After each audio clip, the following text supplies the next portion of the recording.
The Gauteng Church is evangelizing in a different way. Congregants openly drink and pray with the approval of their bishop.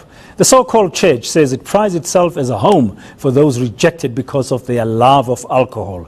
ENCA's Malungelo Boy visited Khabula Church and filed this very sober report. Bishop Tsietsi Makiti really does practice what he preaches, starting his weekly sermon with a sip of his favorite tipple. Countless of our members are dressing like ladies and gentlemen in our church. But countless of them they also smoke and drink?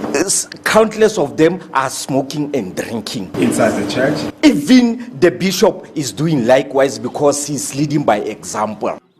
This is now probably the most famous drinking spot in Orange Farm outside Johannesburg. A tavern now home to Khabula Church. Like any other church, many say they are worshipping the Holy Spirit, but they are doing it in more ways than one.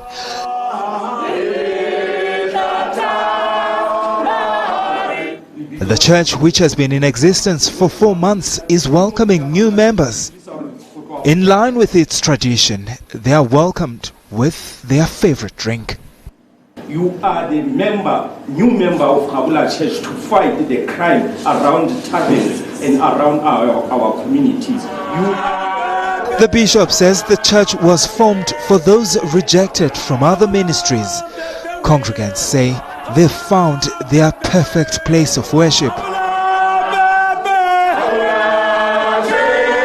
I was in many churches. You know what happened? They usually criticize people who are drinking. And the people who are drinking, I've seen many pastors, they've never made an effort. You will find only women in the church. Our wives are in the church. But they have never made an effort to get to us. But not everyone is welcome. Alcohol laws say under 18. But in Khabula Church, we say over 20. Khabula Church has recently opened a branch in the Free State, and it plans extending its reach to other parts of the country. Yes, in Khabula Church, we believe in our drinks. Malungelo Boy, Orange Farm. Well, that story is what we're asking you about this morning. We want to know from you, what are your thoughts, and would you worship in Khabula Church? I'm sure you have many thoughts on this one this morning. Post them on our Facebook page. Tweet us if you can at Dan Moyane, at Uveka R, or at ENCA. We'll be sharing those with you a little later on this morning.